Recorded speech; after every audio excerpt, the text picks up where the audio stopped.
E aí, pessoal, vamos continuando os vídeos do Manaus Chess Open, torneio que foi realizado recentemente, terminou dia 17 agora, né, 2 dias atrás. No primeiro vídeo eu falei um pouco sobre o torneio, mostrei algumas imagens, né? Falei de algumas partidas. E agora eu vou fazer alguns mostrando partidas específicas, assim, que eu gostei no torneio, partidas minhas que eu achei interessantes. Começando por essa da quarta rodada contra o MF Lucas Aguiar, de Brasília.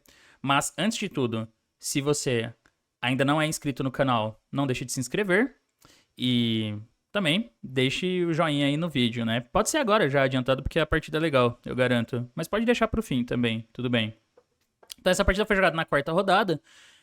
Depois de ter sofrido um pouco ali na segunda e na terceira, que eu mostrei no vídeo anterior, eu queria fazer uma boa partida, né? Tava esperando fazer pelo menos uma partida interessante. E acabei dando um pouco de sorte e acabei conseguindo jogar bem. Então, comecei com peão dama, como sempre. Cavalo F6, C4, E6 e cavalo C3. Ultimamente eu tenho entrado mais nas posições de Ninja Índia. Durante muito tempo eu joguei cavalo F3. Ainda jogo bastante, pra falar a verdade, ainda é meu lance principal. Esse é um lance que evita a Ninja Índia. Afinal, agora se as pretas jogarem bispo B4, eu não sou obrigado a pôr o cavalo em C3, eu posso pôr o cavalo em D2 aqui, que leva a posições diferentes, né? Basicamente, as pretas não têm a possibilidade de dobrar os peões na coluna C, ou dá pra jogar bispo D2 também, que apesar de trocar um par de peças, ajuda no desenvolvimento das brancas e o branco sempre tem um pouquinho mais de espaço. Então eu joguei essas posições durante muito tempo, mas ultimamente eu tenho me aventurado mais nos caminhos da Ninja Índia, por duas razões. Né? A primeira é que eu quero jogar posições um pouco diferentes das que eu tô acostumado, tentar melhorar o máximo possível, aumentar o meu conhecimento, né, de diferentes posições, e para também me tornar um jogador um pouco menos previsível para os meus adversários. O cara vai preparar ali, ele não sabe se eu vou entrar ou não na Ninja Índia, né? Isso acaba dando mais trabalho pro oponente também. Ele jogou bispo B4 mesmo, entrou na Ninja. Uma alternativa aqui seria D5, levando para posições de ortodoxa, né? Isso também é possível. Mas ele entrou na Ninja Índia, que era o que eu tava esperando. O Lucas, ele joga bastante Ninja Índia no repertório dele. Então eu joguei esse sistema com E3, Roque Bispo D3, que é bastante clássico. Ele fez D5. Lógico que tem inúmeras opções para os dois lados, tá? Por exemplo, o branco pode jogar cavalo F3, pode jogar cavalo E2, pode jogar até bispo D2, até A3, que o pessoal tá jogando também ultimamente. Ou seja, meio que tem de tudo. E da mesma forma também, as pretas podem jogar B6, pode jogar C5, pode jogar D6, pode até tomar em C3 direto, tudo isso é possível. Mas ele jogou D5 mesmo, que é um lance bem comum lutando pelo centro. E agora eu fiz A3. A ideia é forçar uma definição do bispo preto, né? Ele jogou bispo toma C3. Bom, se ele volta o bispo, ele pode escolher até bispo E7, mas nesse caso eu acho que eu continuo com cavalo F3 mesmo, e é uma posição onde as brancas estão totalmente ok. E não fez tanto sentido ele ter jogado bispo B4 e voltar o bispo para E7, né? Parece que o branco segue desenvolvendo muito facilmente.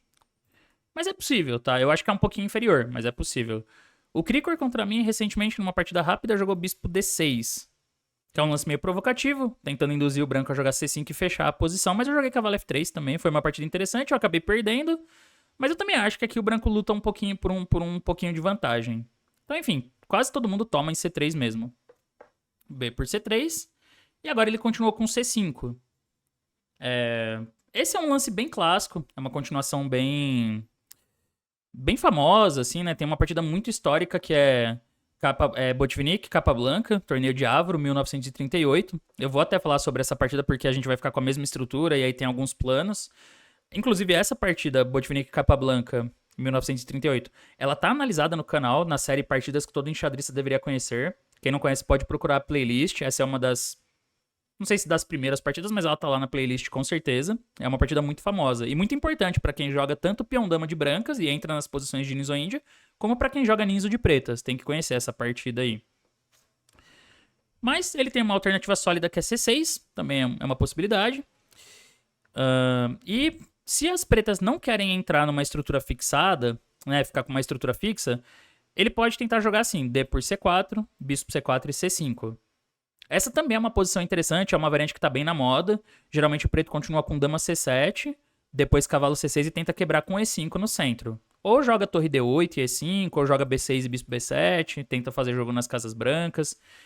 Enfim, é isso que é interessante na Nisoíndia, né? Você tem posições muito ricas e com uma batalha estratégica para os dois lados, assim, onde os dois lados podem lutar por vantagem.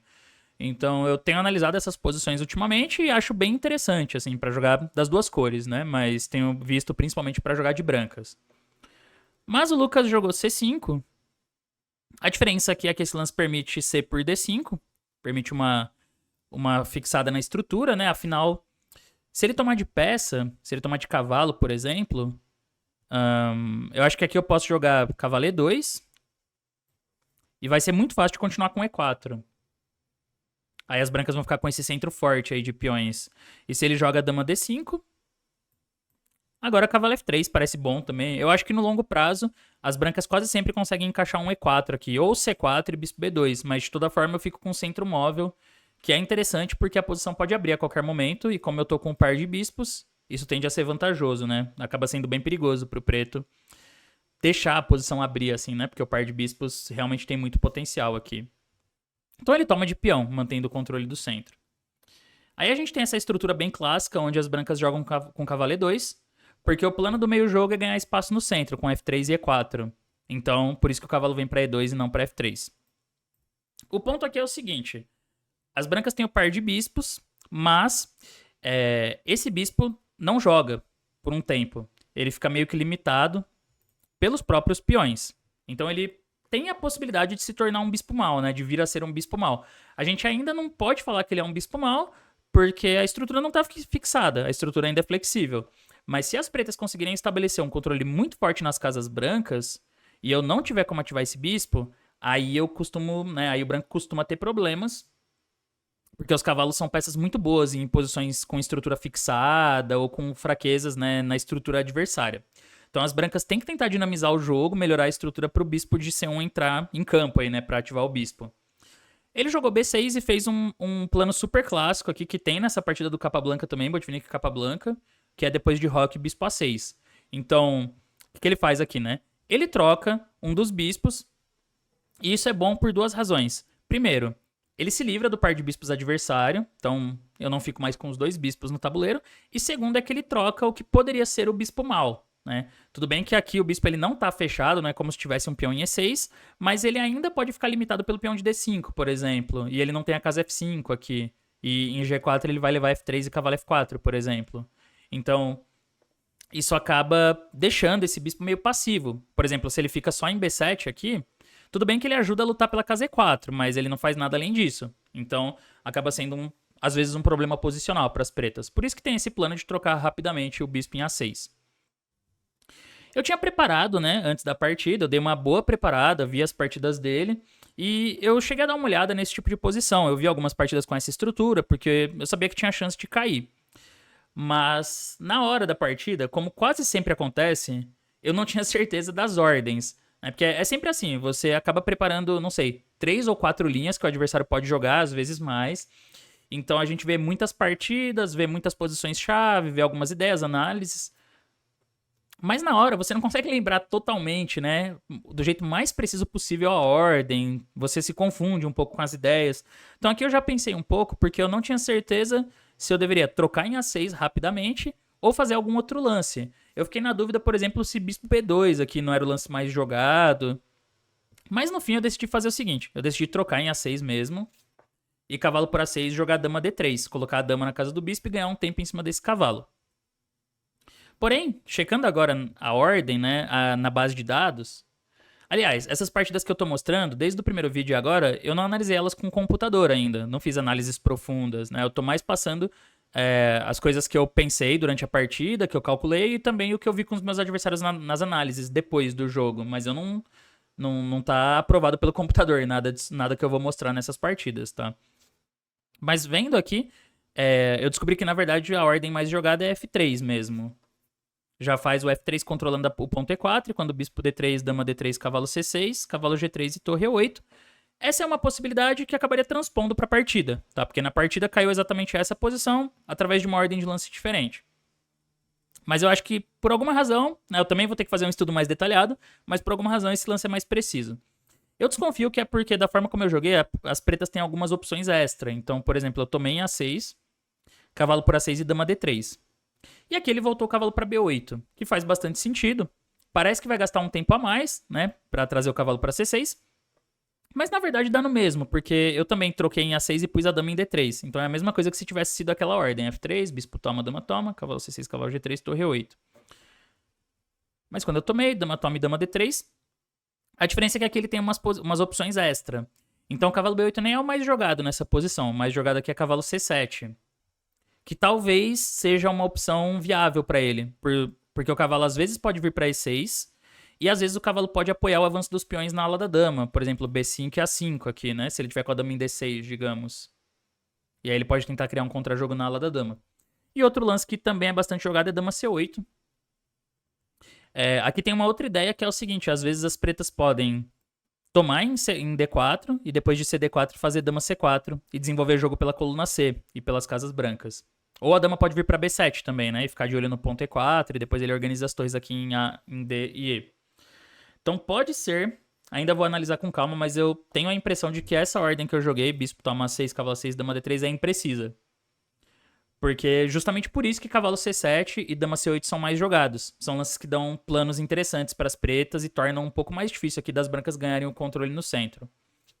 Mas ele jogou cavalo B8, que vai acabar transpondo. Então eu fiz F3, torre 8, né, para impedir E4, cavalo G3, a gente segue lutando em volta da casa E4, e agora ele jogou cavalo C6.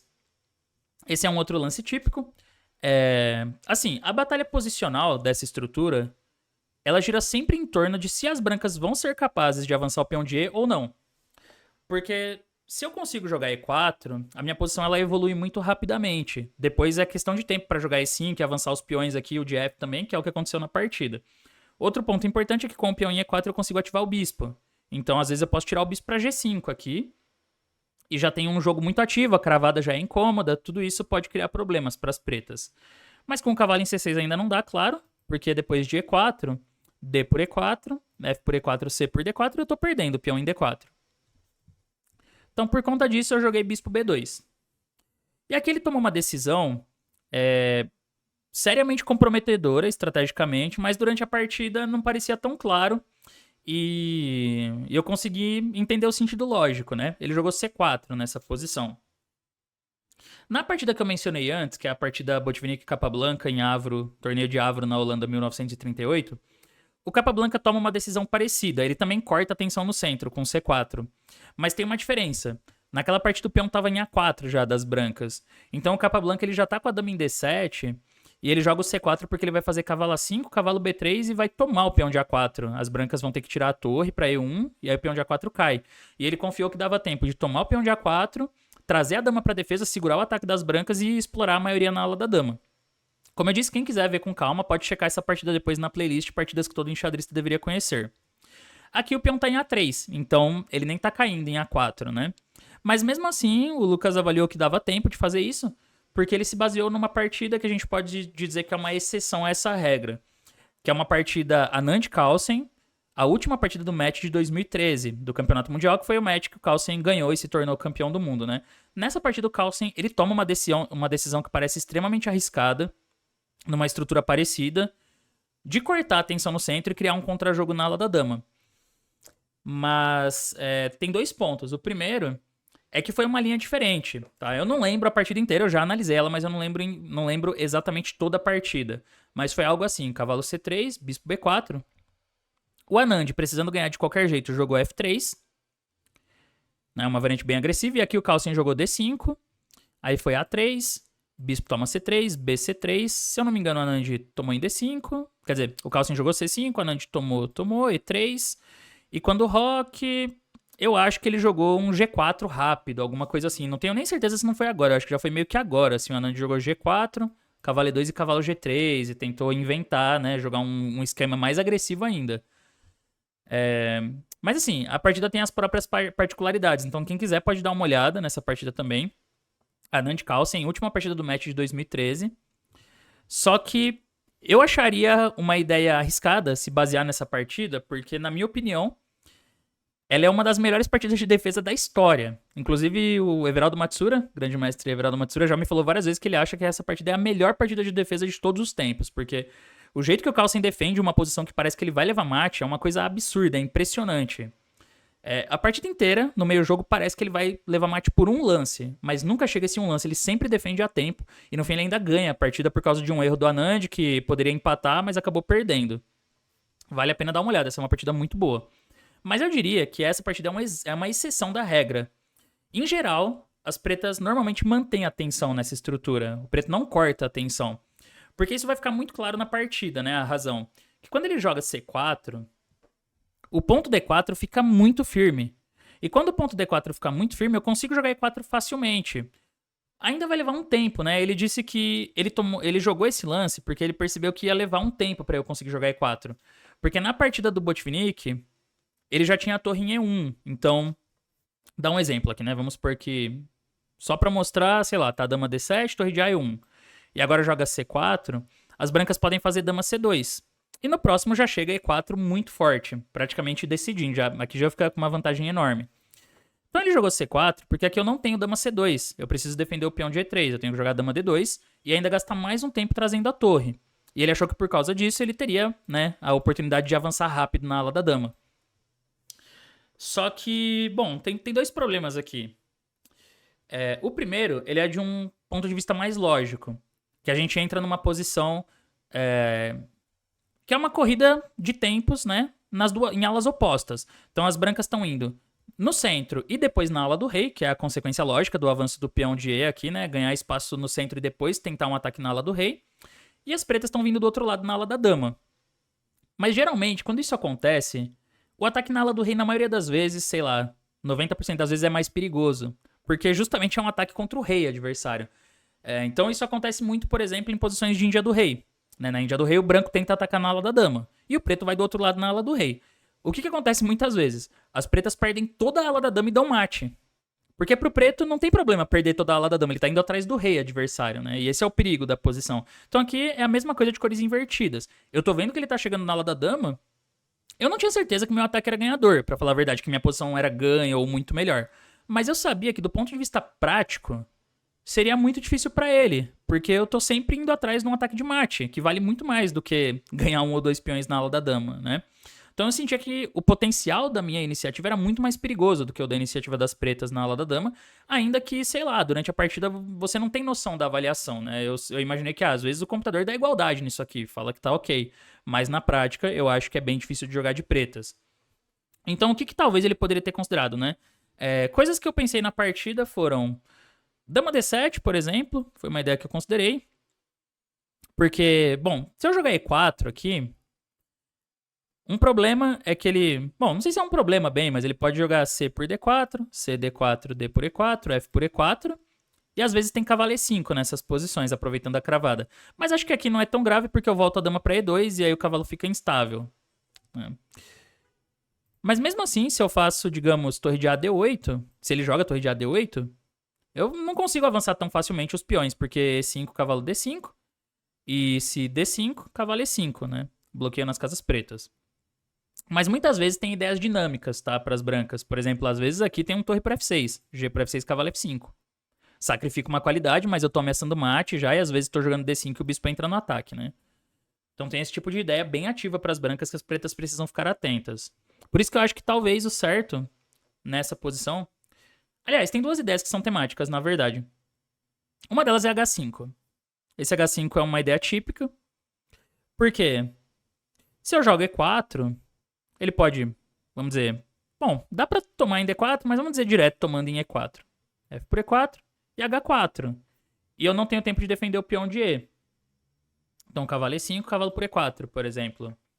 Eu não sei direito como que o computador avalia isso aqui, tá? Objetivamente falando.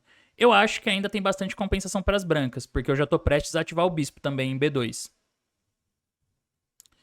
Então, assim, eu preciso de mais um tempo pra jogar D5 e C4, digamos. Inclusive pode ser agora já, né? D5. Ainda tá cravada a dama, mas eu já tô ameaçando C4 no próximo. E aí ele tem problemas com G7. Então essa posição também pode ser perigosa para as pretas. Mas talvez o lance que eu acho que ele deveria ter jogado aqui seria a torre C8. Porque a ideia é parecida com dama D7, mas colocando uma peça mais no jogo. Então, se E4, C por D4, C D4, D por E4, F E4, agora cavalo E5. Porque a diferença é que tem um cavalo C4 nessa posição. Então, depois de dama E2, né, acho que é um lance bem razoável esse, cavalo C4. E ele consegue trocar o cavalo pelo bispo, então isso diminui um pouco as chances de ataque das brancas, né? O bispo poderia ser muito perigoso nessa diagonal. E também deixa os peões dele um pouco mais vulneráveis, principalmente D4. Então, provavelmente, no caso de torre C8, eu acho que eu não jogaria com E4 direto. É possível que eu fizesse um lance como torre D1, digamos. E aí eu não sei, a gente tem sempre que ficar checando essa posição e vendo, né? Como que as pretas podem dificultar o avanço do peão de E. Talvez tomar uma vez em D4, C por D4. E aí ele tem duas possibilidades. Ou cavalo A5, para trazer de novo esse cavalo para C4. Ainda que aqui eu já começo a gostar do branco, por exemplo, E4, cavalo C4, bispo C1. O bispo pode pular lá para G5 às vezes, né? Pode ser ativado por G5, claro que tomando cuidado com o cavalo B2. Mas eu também já tenho a torre em D1, ela não fica em A1, então eu já tô bem organizado.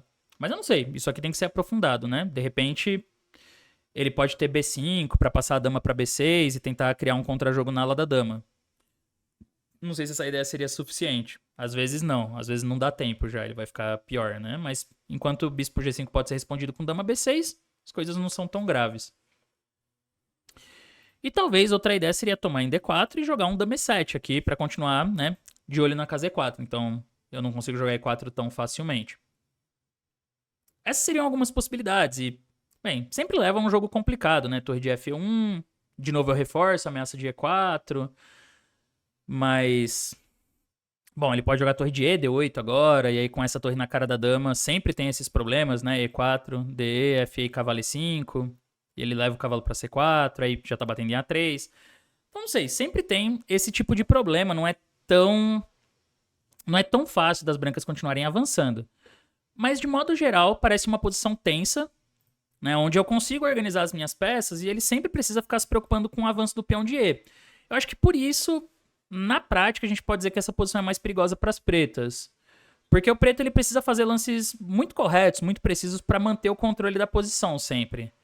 Então, se o preto conseguir jogar os lances certos, a posição se mantém igual. Mas se ele fizer uma imprecisão, ou algum erro sério que foi o que aconteceu, o avanço do peão de E meio que decide a partida. Porque a gente vai ver que a posição das brancas ela se desenvolve muito rapidamente depois do C4. Mas essas são algumas impressões que eu tive durante a partida de lances que me pareciam melhores pra ele, né? Que eu acho que dificultariam o plano.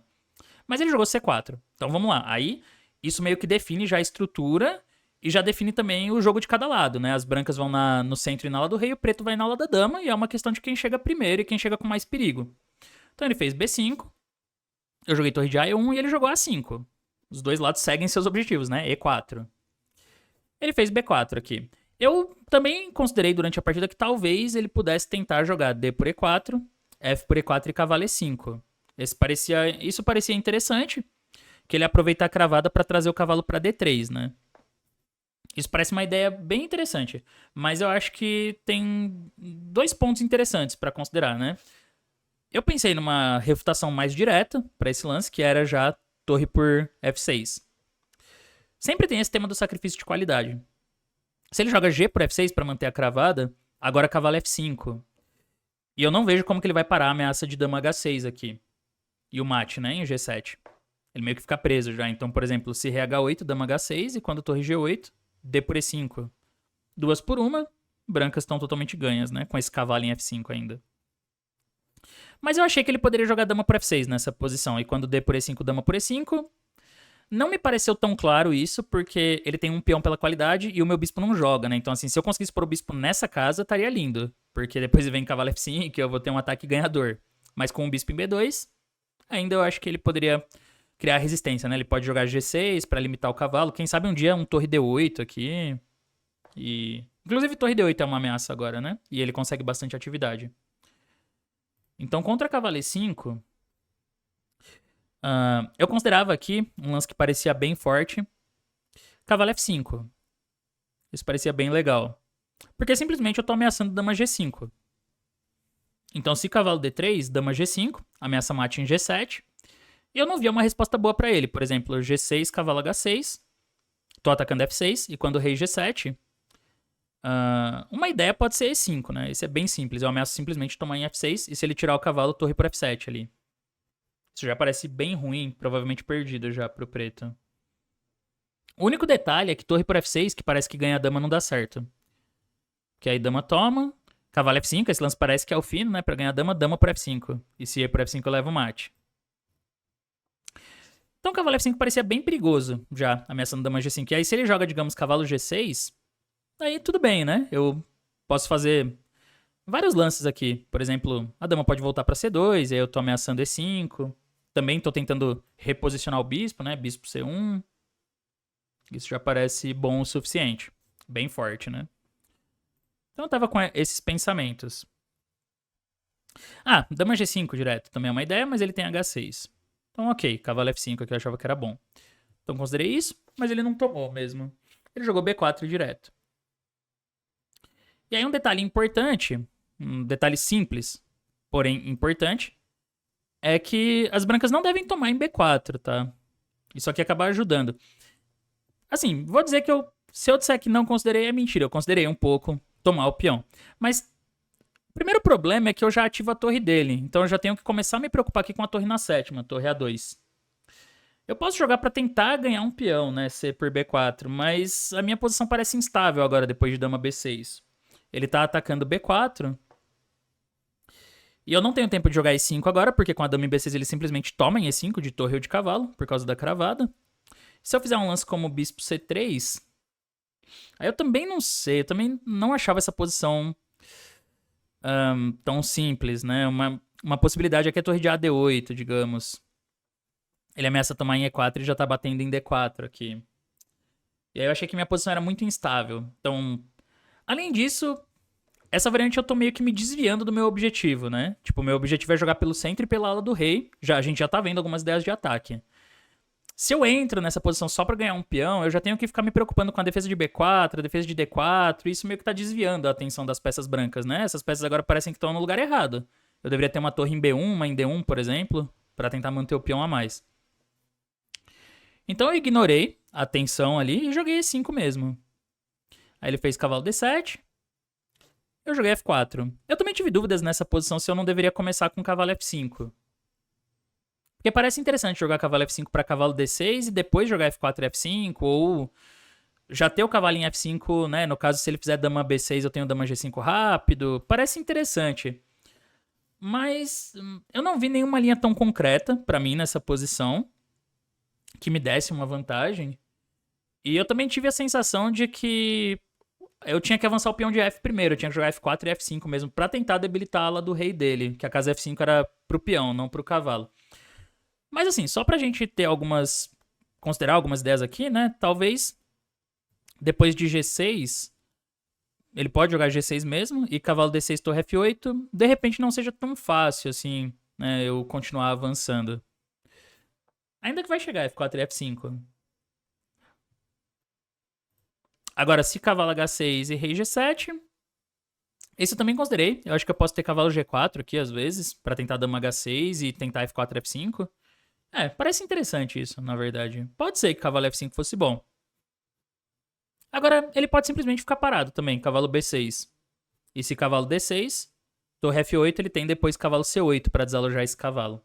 Eu pensei nisso e não achei que era claramente bom pra mim, assim. Não vi como uma continuação que claramente era boa. E às vezes eu tenho que me preocupar com cavalo A4 também. Então decidi avançar o peão de F. E aqui eu tive um sinal, né? Esse foi um momento interessante, porque aqui eu tive um sinal de que talvez ele estivesse se sentindo desconfortável já com a posição. Primeiro, eu tava esperando o cavalo B6 aqui.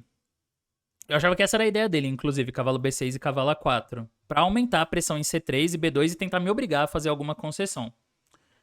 Eu fiquei um tempo analisando isso aqui, antes de jogar o F4, né? E primeiro eu me senti um gênio, porque eu vi um lance que parecia que era lindo, dama D1. Pensei, nossa, dama D1 é ótimo, né? Eu controlo a casa A4, então eu evito o pulo do cavalo para A4 e já tô passando dama para G4 e cavalo F5, tá? E vou ter um ataque muito forte. Mas aí eu percebi que ele tem B3, um lance simples e bom. Tipo, ele joga o peão na sexta e agora ele prepara cavalo A4 aqui. De repente a posição já parece meio estranha com o peão chegando na sétima. Que é o tema, inclusive, da partida do Carlsen, que eu comentei antes. Ele consegue avançar o peão de B e cria contra-jogo. Mas depois eu percebi que, na verdade, eu posso simplesmente ignorar a manobra do cavalo. Eu posso jogar F5 aqui.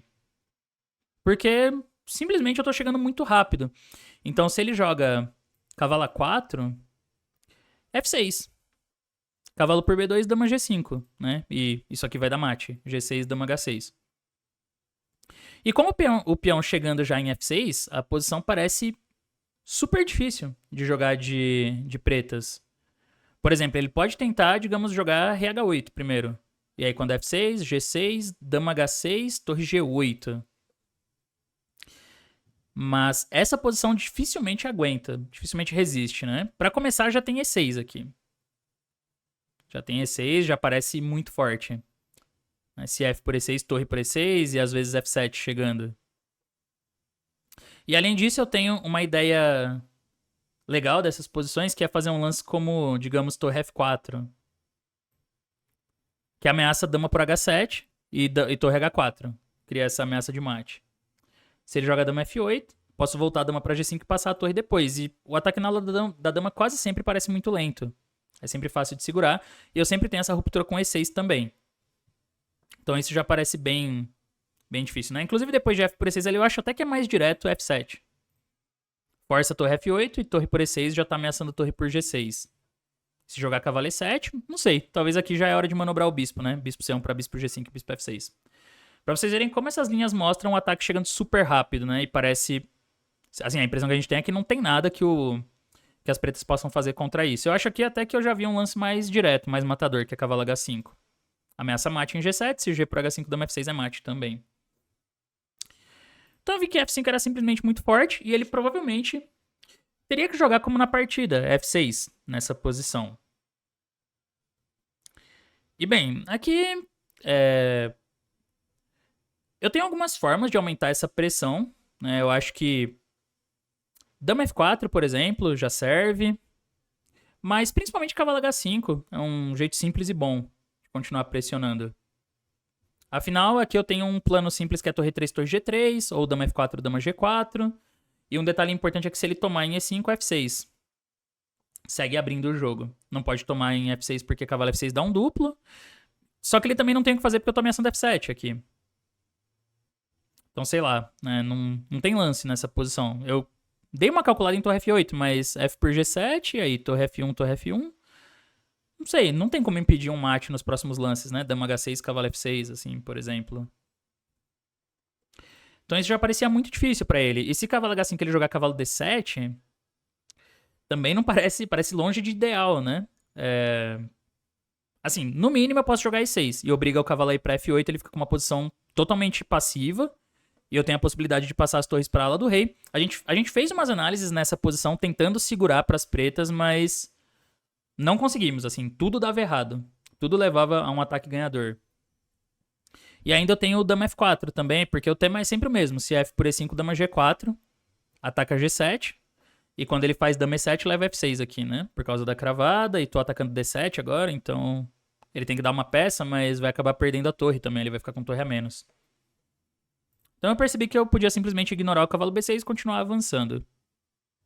Mas acho que ele também teve essa sensação, né? De que o ataque na ala da dama era muito lento e ele tava perdendo rápido na ala do rei. Então ele jogou... ele tentou passar o cavalo pra E7 pra jogar com torre A6, assim, tentar montar uma defesa. O problema é que se ele joga cavalo E7 primeiro, direto assim, agora realmente eu já posso considerar tomar em B4. Porque eu tenho até tempo de me organizar nessa posição, né? Trazer o cavalo pra C3 de novo, por exemplo, e vou continuar avançando do mesmo jeito. Então, isso aqui é bem ruim. Por isso ele tomou primeiro em C3. Mas aí B por C, bispo toma C3, meu bispo fica um pouquinho mais ativo. Ok, e agora veio o cavalo E7. Mas bom, quando eu vi essa posição eu senti que realmente as coisas tinham dado errado pras pretas. Porque é muito fácil, né? Agora eu jogo F5. Joga F5 e ele não tem o que fazer, assim. Né? Essa é outra posição que a gente tentou achar algumas defesas e falhamos, assim, não deu certo. Ele jogou F6, pra mim parece que é meio que o único jeito de conseguir dificultar, né, um pouco o ataque branco. Torre A6 foi jogado na partida.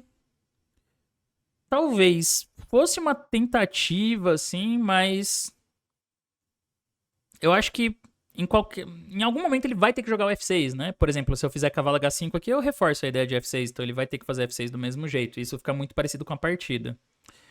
Mas ele jogou F6. E aí eu simplesmente joguei cavalo H5.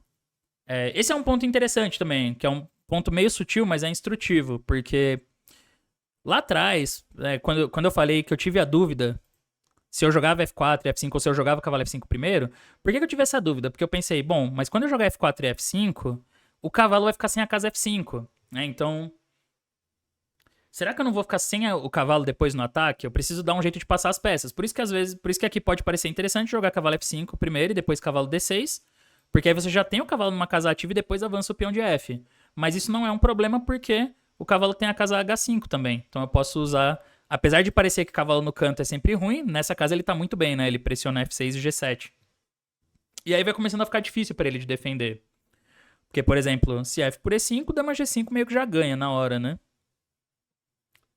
Meio que já acaba com a partida, assim. Mas mesmo D por E5 tá bom o suficiente, né? Depois eu vou jogar F6 aqui. Tô destruindo a ala do rei muito rapidamente. Então ele fez torre F8. Mas aí veio outro lance bom, porque eu pensei em dama F4 também, mas eu achei dama E2 ainda melhor, porque a ideia é a mesma, passar a dama pra G4. Só que contra a dama F4, ele poderia fazer rei H8. E aí quando a dama G4, torre G8, né? E tenta defender essa posição. A diferença é que com a dama em E2, ele não tem tempo de jogar rei H8 porque E por F6 ganhando uma peça. Então esse lance cria duas ameaças. Ele ameaça dama G4 e também E por F6 ganhando o cavalo ali em E7. Isso meio que obrigou ele a fazer F por E5. Porque outros lances não vão dar certo, né? Por exemplo, se jogar cavalo C6 pra sair da pressão na coluna E, aí dama G4. E agora ele não tem um jeito satisfatório de defender G7, se torre F7 leva E6. Então ele jogou F por E5. Mas agora eu tenho esse bom intermediário, dama G4. De novo, isso vai deixando o preto sem opções, né? Porque se torre F7, D por E5, e é difícil ver como que ele vai impedir E6 ou F6 aqui, o que ele vai fazer contra esses lances. Tá? A posição tá ficando muito, muito insustentável. Então ele joga G6. Porém, eu tomei em G6. Aqui é curioso porque logo que eu joguei F por G6, eu fiz esse lance meio rápido, porque eu achava que minha posição já devia ser ganha nesse ponto. Mas depois eu fiquei pensando e cheguei à conclusão que, nossa, F6 aqui acabava com a partida rápido. Provavelmente. Ele não tem lance, né, nessa posição. O cavalo meio que não tem casa pra ir. Eu tô jogando D por E5 do mesmo jeito. Se cavalo C6, dama E6, rei H8, dama por C6 e G por H5. Aqui, por exemplo, D por E5. E não tem o que fazer. Tá chegando E6 e F7. Ele pode até trocar as damas, mas depois que troca as damas E6, a posição é totalmente ganhadora pras brancas. Completamente ganha. Mas enfim, essa foi uma imprecisão mínima. F por G6 ainda tá muito bom. Porque ele jogou H por G6. Eu ainda calculei um pouco cavalo por G6. Me parecia uma alternativa possível, mas eu duvidava que isso aqui não tivesse perdido já, né? Por exemplo... Assim, uma linha que eu vi aqui que era interessante era se eu jogasse D por E5. E aí ele tem dama D8. Quer dizer, dama B6, digo. Porque quando o bispo D4, as pretas têm um bom intermediário, torre por F1. Se torre por F1, parece que tá ganho, né? Porque a dama tá atacada, o cavalo tá caindo, tá vindo E6, tá vindo o cavalo F6, mas ele tem esse, cavalo de D5. Ele ganha um tempo atacando minha dama. Se cavalo F6, dama por F6. Se bispo B6, cavalo por G4. Mas eu acho que é fácil de resolver isso aqui, na verdade. Provavelmente dá pra tomar em F8 mesmo. E quando o cavalo de D F8, digamos, D por E5. Mas eu imaginava se ele não podia fazer um lance como dama H4 aqui. Só que assim, a posição ela tá muito precária, né? Então acho que ainda que eu jogue algo como cavalo F6, rei F7, dama toma e cavalo por D5, isso ainda parece sem esperanças pras pretas, né? Tá tendo cavalo B6, tá vindo D6 às vezes. Acho que eu vou acabar ganhando mais material nessa posição. Mas de qualquer forma, também é possível jogar dama E6 primeiro. E quando rei H8, dama por D5, digamos. Eu acho que essa posição também tá saindo do controle muito facilmente pras pretas, né? É questão de tempo até esse bispo entrar no ataque. E quando ele entrar, vai ser game over, assim, vai decidir a partida. Mas bom, H por G6 me facilitou um pouco. né? Já era uma posição difícil, provavelmente perdida para as pretas, mas aqui ficou um pouco mais simples ainda, porque depois de D por E5, são muitas ameaças, né? Então eu tô ameaçando D6, cavalo F6. Ele já tá meio que sem lance nessa posição, a verdade é essa. Ele não tem como jogar aqui, digamos, torre por F1, torre F1. Não tem o que fazer. Se ele tentar aquele recurso, um recurso parecido com dama B6 e quando bispo D4, torre por F1. Bom, eu tenho várias formas de ganhar essa posição, mas eu acho que é simples torre por F1 mesmo. Esse cavalo por E5. Até dama F4 aqui, né? Pode ser considerado. Tô ameaçando dama F7. Ou dama H6, ou cavalo F6, e o cavalo tá caindo, e a dama também, então tá tudo desmoronando. Então ele jogou torre A6, tentando trazer essa torre pela terceira, mas leva o cavalo F6, que acaba rápido com a partida, né? Se o cavalo toma E por F6 e ele não tem como defender 7 G6 aqui, vai levar mate. Por exemplo, o cavalo F5 toma Rh 8 torre por F5, mate. E outros lances também não adiantam, né? Se ele tirar o rei, eu tomo em D7 ali, totalmente ganho. Então aqui depois de cavalo F6, ele abandonou. Bom, foi uma partida interessante, eu gostei, né, dessa vitória, especialmente considerando que eu tinha sofrido bastante nas rodadas 2 e 3, então foi legal terminar uma partida um pouco mais curta e também sentindo que eu joguei bem, né? Eu acho que a gente pode provavelmente dizer que o C4 dele ali foi o erro decisivo, porque esse lance ele corta a tensão no centro e, como ficou claro na partida, o ataque branco é muito mais perigoso no centro e na ala do rei do que o contra-jogo preto na ala da dama, então dá pra dizer que esse aqui foi meio que o erro decisivo, eu acho, já, né? Apesar de que, como eu disse, durante a partida eu nunca me sentia que eu tava completamente ganho, eu sabia que minha posição parecia boa, promissora, mas eu tentava ver algumas defesas pra ele, parecia difícil pra ele, mas eu não tinha certeza que tava totalmente arrematado já, mas eu acho que nesse ponto, depois de C4, realmente a posição dele já tá bem difícil e pode ser que na prática ou até objetivamente já seja perdida mesmo. Mas enfim, foi uma partida interessante, eu gostei. Deu uma motivada, assim, né? Porque é legal ganhar uma partida boa. Mas é isso, pessoal. Foi a partida da quarta rodada essa. Espero que vocês tenham gostado. Se você gostou, não esquece de deixar o like no vídeo. Também, se você não for inscrito, se inscreva no canal. Divulga pra galera também. E é isso. Valeu por assistir. A gente continua vendo aí no próximo vídeo algumas partidas interessantes do Manaus Chess Open. Então é isso, pessoal. Valeu e até a próxima.